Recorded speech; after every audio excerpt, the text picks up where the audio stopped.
Hi, everyone, and welcome to the Friday, April 16th installment of the Silicon Insider, the only uncensored look at life and business in Silicon Valley. My name is Mike Malone, and I've been covering this town longer than anybody, blah, blah, blah. I'm here with our special contributor, Scott Budman, business and tech reporter for NBC Bay Area. And we're once again, as you can see, doing this podcast from our homes. Our producer is Jordan Henderson. Our East Coast correspondent is Bob Grove. And our host for this podcast, as always, is the Silicon Valley Business Journal. Okay, let's go. Well, we know what the story of the week is. You know, it's got to be Coinbase. I mean, oh my God. They hit $100 billion valuation on day one. Yeah, and I've been saving this for you as of today, because Coinbase a few days ago goes public and really gives a whole lot of legitimacy to the crypto craze. I mean, Bitcoin's price, we've got ETFs, we've got the Winklevoss twins, but having a company actually go public on the NASDAQ, I think gives it a lot of credibility, to the point where it's starting to trickle down to Dogecoin. We've talked about this before. Right. It was like, 7 cents for a coin, you know. Right. It's now, as we speak, 38 cents. It's gone up in 5 days, 420%. Just in the last couple of days, it's nearly tripled. Its market value, because it, for how many coins and the cost, is $48 billion. Guess what's $42 billion of market value? Your old stomping grounds, Hewlett Packard. So yeah, a fake made up coin based on a meme is worth more than HP as of this moment. A fake made up coin, but my oldest son, Ted, I think every one of his friends had bought into Dogecoin. They really did.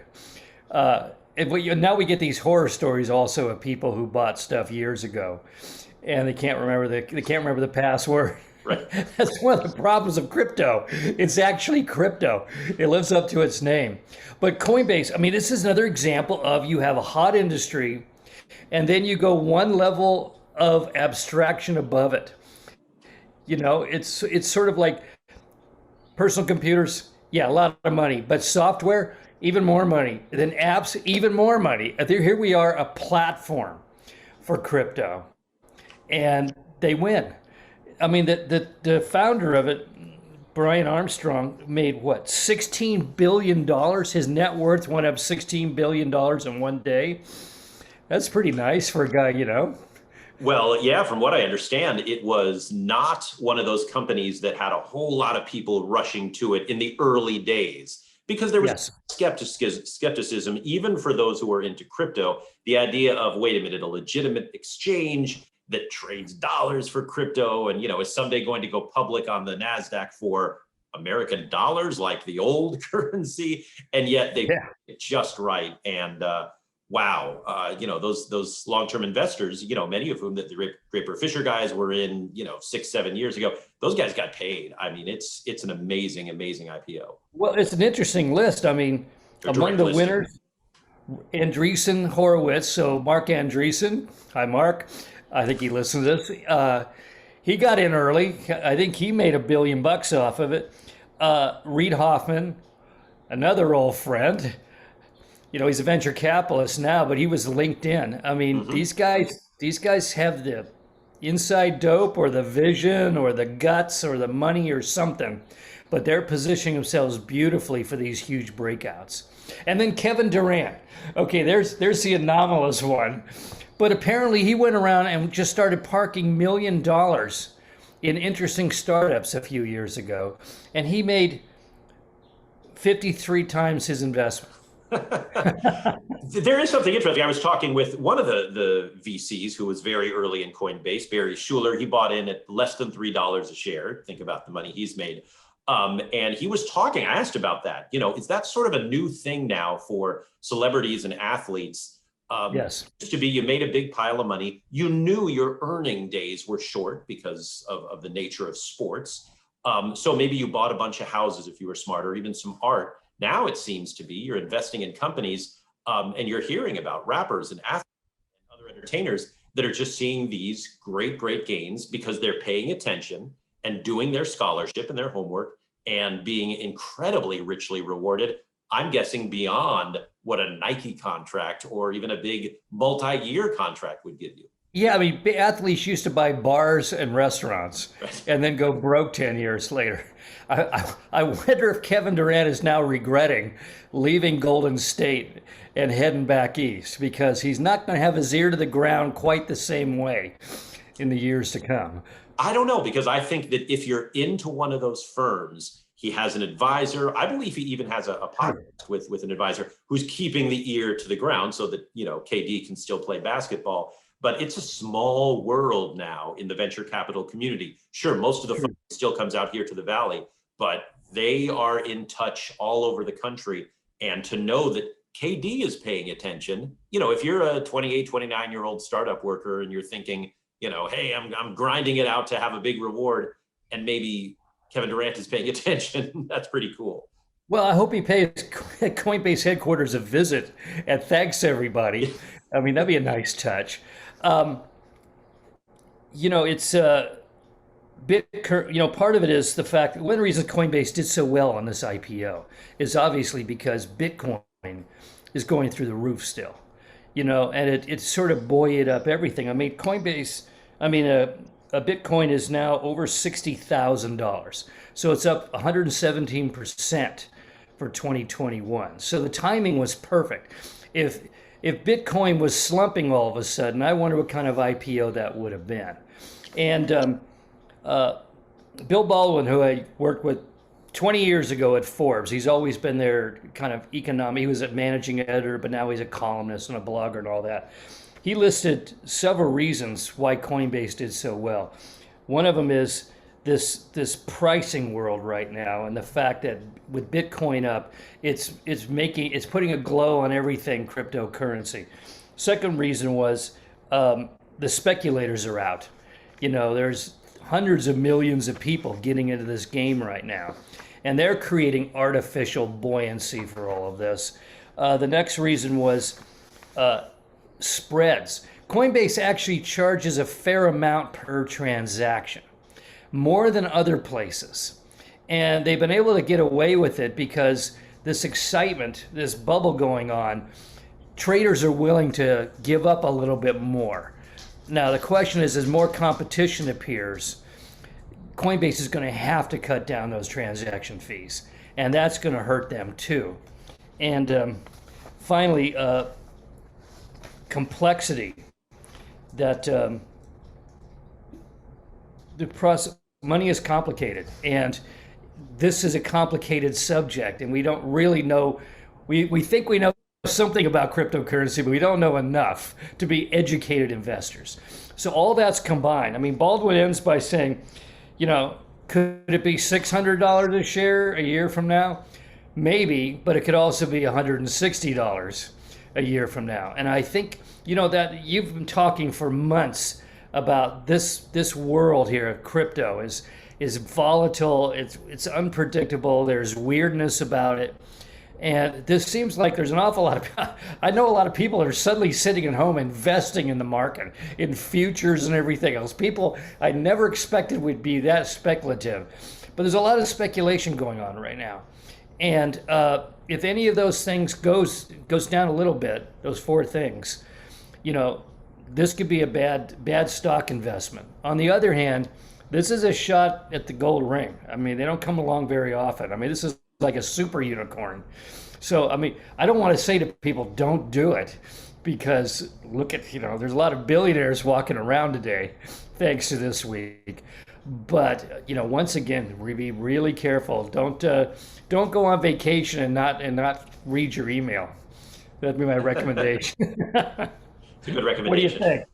No, I agree. I think a lot of the stuff that's piling in are people who are either home because of the pandemic or young people who've got a little extra money, whether it's the stimulus or just they don't want to miss out on this. And that's a dangerous way to invest, because you're not thinking, hey, this is going to be something that I trust, that I've learned about, that I'm investing in for the long term. A lot of this feels very short term. And while I'm not saying that Coinbase as a company is around for the short term, I think they're going to last for a long time. Yeah. These prices feel, obviously very frothy because everybody is just getting in. And, unlike a company where all the information is right there on, Yahoo or E-Trade or whatever, a lot of the crypto stuff isn't easy to find, as you just said. And so if things start to go down, people may not understand why, and then you just have confusion and fear, which, as you know, moves markets just as fast as frothiness and optimism. You know, you reach a certain point in your life and you realize that you've had enough experience of those moments when you get up in the morning and turn on the TV or turn on the radio or go on your computer and everything has just blown up. You know, I mean, I think all of us who went through 9/11 know that experience. This kind of has this vibe about it that you better stay on top of this 24 hours a day for a while, because it could just rock your world in bad ways. You know, when you get up some morning and you take a little extra time to, you know, to butter your toast, and you come in your office and turn on the computer and you've lost all your wealth. I mean, that's the kind of fear that I think you get after a certain amount of time, especially in this town, I think. So, I mean, I love the fact that the economy is still just rocking along, and, you know, we have companies like Coinbase. Well, you mentioned another one, Cruise, the autonomous delivery company based in SF, raised $2.7 billion, which is impressive. I mean, you don't hear about companies raising that kind of money, but we do now. But the lead investor was Walmart.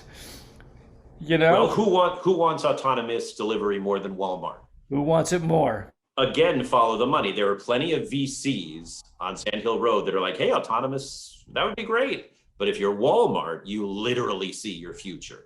And so you lead that investment in Cruise. Which, you know, if Walmart really wins on this one, the Midwest could actually get autonomous vehicles quicker than we do. Sure. On the coast. Because Walmart, you know, when Walmart sneezes, everybody gets a cold in the Midwest. So, I mean, this could be a big deal for them. Another company, I'm going to mention this one because it's actually personal.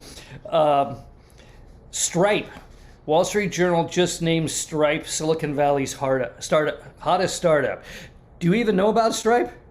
Sure, payment company. They've raised so much money. And again, it's convenience, and we all are on our phones, and Stripe just wants to make buying stuff easier. And yeah, but they did it during the lockdown. You would think that, you know, you're not shopping, or you're shopping on your computer. Why you need Stripe? And yet they got a $76 billion valuation right now.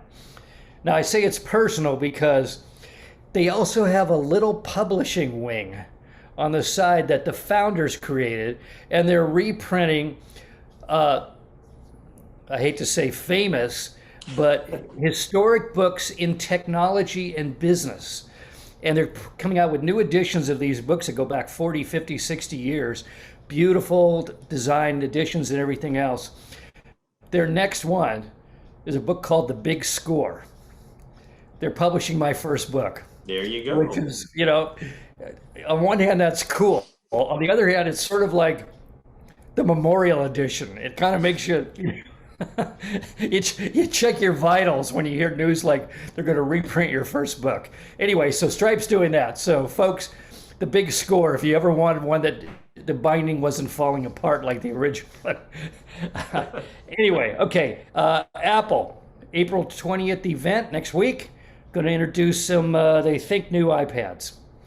Yeah, I mean, that's every once in a while you get one of these sort of mid-level Apple events, and it's not quite as excitement, but you never know. Sometimes during these events they surprise with something. And iPads, you know, again, we've talked about all the hardware people have been buying, causing the chip shortage because we're all home for so long. It makes sense to update any hardware that they have.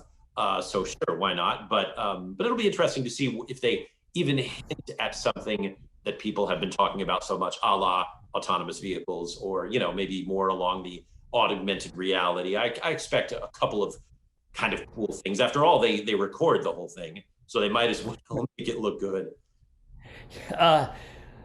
Here's one. Jeff Bezos, on his way out of Amazon, from day-to-day activity, sent out a letter to all employees. In his final shareholder letter, as CEO, saying, Amazon needs to do a better job for its employees. You know, talk about timing. You do it when you're going out the door. You know, what were you doing the last 20 years, Jeff? You dropped that on the people that inherit your position. You know, this is kind of, you know, this is like PR on the, you know, for your next career. Right, if he's going into politics or something, because what would haunt Jeff Bezos? Obviously, he's been successful in business. Obviously, he's created a lot of jobs and wealth, et cetera, but famously bad working conditions. And, you know, I don't know. It's an odd move unless he, like you say, is setting up some PR for the future. But it also admits he didn't do a good job for the workers, doesn't it? Right. But 20 years from now, he can point and say, no, look at the letter I wrote. I mean, this is how much I care. You know, when he fires everybody at the Washington Post, everyone will go, well, he did take care of the folks at Amazon. Bob Grove wrote and pointed out a couple things. One of them is Silicon Valley, some big Silicon Valley companies like Google and other ones are suddenly telling their employees, yeah, you can work off site, but we want you to be within driving distance of the office. You know, that's kind of contra what we've been talking about for the last couple of years, that companies reduce their footprint, send everybody home.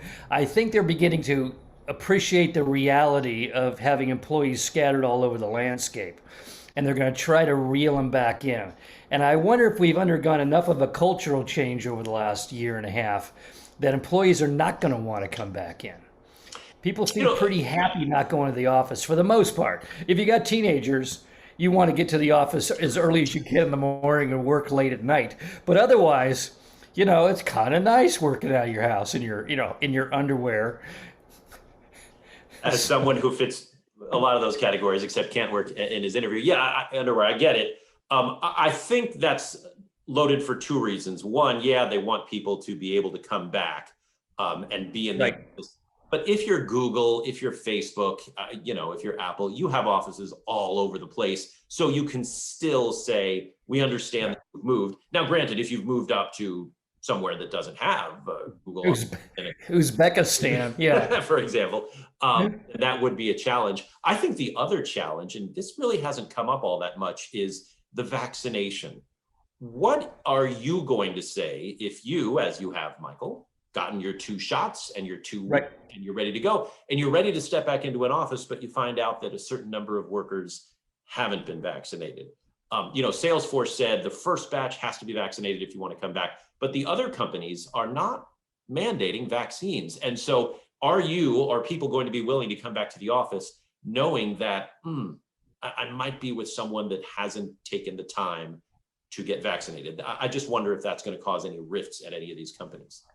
Perhaps, but you know, I think companies aren't saying you must be vaccinated to come back to the office because potential litigation. You can't make vaccination, you know, a requirement, a job requirement, I don't think. And so I think everybody's kind of in this middle ground. I mean, America's in this middle ground. I mean, I had this weird, literally the best experience of 2021 for me was last Friday night. I went out to dinner at my local neighborhood Mexican restaurant. And it was the first time in over a year I'd been in a restaurant.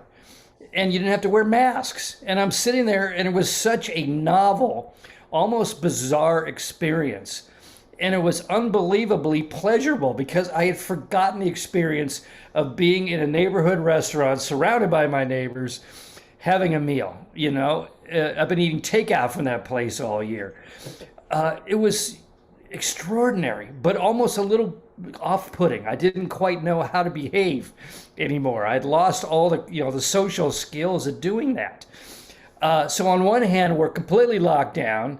We can't go into most places, but other places you can. And some people out there are taking off their masks because they said, well, I'm vaccinated. Why do I have to wear a mask if I'm not infectious anymore? And other people have doubled down. I mean, this is a weird interregnum right here that we're going to have to figure out how to cope with this. And I don't think we found an answer yet. Not yet. Yeah. Nashville. Let's talk about companies moving. NetApp is moving to Santana Row. That's interesting. You know, most companies try to get away from kind of this crowding in shops and stores and create corporate campuses. and they're going to Santana Row. I think I take a different tack. I think this is the way companies want to be in the future. Not if you're gigantic like Apple, but NetApp, which is, let's be honest, gotten gradually smaller through the years, although they've stayed successful. Right. This makes sense. Splunk, which was a startup before it became a very large company, was the first to locate in Santana Row. I know many people over there who just love it. I mean, you've got coffee shops and restaurants, and you can shop. It's all right there. Good parking. This seems to be like, if you don't want to build a big campus, go somewhere where all these amenities already exist. I think it's a good move by NetApp that will actually attract some workers. Back in my employee days, before I became a newspaper man, I would have been the worst employee because I would have been having so much fun in all the shops and everything else. I wouldn't have gotten to the office. Once again, San Jose has gotten in this bipolar reality. I mean, they did it in the 50s. You had a thriving downtown, then all of a sudden they open up Valley Fair and they create this second pole in San Jose. And then finally the city, redeveloped and everything was moving back down there. And what happens? They rebuild Valley Fair and they open up Santana Row. So now we have a double city again with two downtowns increasingly. And I don't know how they square that circle unless they just grow so much they grow the two together. I think Google might actually, you're going to win your bet, by the way. Google is going to go downtown. I mean, they're putting up all this money now. They could be the glue between the two. I mean, the two downtowns aren't that far apart, and Amazon is kind of sitting near the middle of that, closer to downtown. But this could create a mega downtown over time. So that could be the future. I agree. I mean, Google wants housing and they want shopping and all that. And, NetApp is moving into that area. Google is going to create that, I think. And finally, Nashville. Nashville is actively courting Oracle. Did you read about that? They've offered 8,500 new jobs are on the table and a new 60-acre office hub that'll be part of a 120-acre parcel known as River North on Nashville's waterfront. What do you think? I think Nashville is a great idea to start a big and to have a big tech platform. I've thought so for a long time, since the first time I was there. I mean, what a thriving place for young people. Yeah, and it's kind of got that Austin feel kind of about it, where you got young people and you got active social life and culture and all of that. Very much so. Culture, music, universities. It's got everything you want for a big tech hub, money. And the only thing that surprised me about that headline was, Oracle. I mean, that's the oldest tech company in the world. Why not get Coinbase to move or something? Yeah, get somebody hot. But I get it. I mean, they're eventually going to have a very strong, I predict, startup culture there if the economy stays strong, because there's so much there for young people. But here's an interesting question about Oracle. They have been out there in that Emerald City in Burlingame, detached from everything. They had multiple restaurants inside their buildings there. The towers are out by the bay. They're isolated from everybody. Are they really going to go downtown Nashville? I mean, that's a cultural shock, of enormous implication.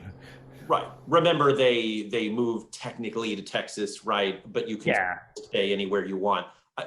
Oracle's gigantic. If you want to be in Nashville, go to Nashville. If you want to stay in Redwood City, Redwood Shores, stay in Redwood Shores. So I don't think this ends its relationship with the Bay Area, but I just, Nashville is such a young, sexy startup kind of place. It's funny they're targeting Oracle, but Oracle is big enough where you can work anywhere. So is this the future? I mean, companies get a certain size in Silicon Valley and they're not cutting edge. They're not entrepreneurial. They move out and head somewhere else. And we just keep an upwelling of new startups here. Can that happen? I mean, it can, but that's the risk to California. And we talked about this when Oracle announced its plans to, technically move its headquarters. The risk to California is not that companies are moving their address. The risk to California is that startups are going to launch elsewhere because it's so expensive to do business here. Yes. And, Oracle can afford the price of doing business here, and it's still saying we want to move. So startups, if they stop launching here, that's the end of Silicon Valley, really, right? Absolutely. Now, what do you think is the most important? Traffic driving people away, cost of living and housing driving people away, or the hidden one, which is the highest tax rate basically in the world right now? I think it's housing. That's what's crushing. I talk to people every day and I hear that. I don't hear about the tax rate. That's more of a business thing. And the other thing you mentioned was, what was the third thing? Traffic. Oh, traffic. Yeah, traffic's bad, but traffic is bad because business is good. It's the cost of housing and living here that is really, really hurting us and hurting our prospects going forward, especially when it comes to young people who we need to start new companies. Yeah, like I said a few weeks ago, I was out house hunting with my sister. We were trying to find an inexpensive house. We went to the east, we went to all the old places, the east side, Burbank, we went all around the area here trying to find inexpensive cottage-sized homes. Cheapest ones are $1 million. I mean, you can't really get anything less than $1 million. It isn't a major landmark, milestone number that I think anywhere else in the country, no matter how much you want to be near the center of the tech action, Right. $1 million. Yeah. So, okay. Well, that's it for now, folks. You can find us on the Silicon Valley Business Journal homepage, as well as on Spotify, Anchor, Google Podcasts, and Apple Podcasts, and YouTube. Have a great weekend, and we'll see you next week.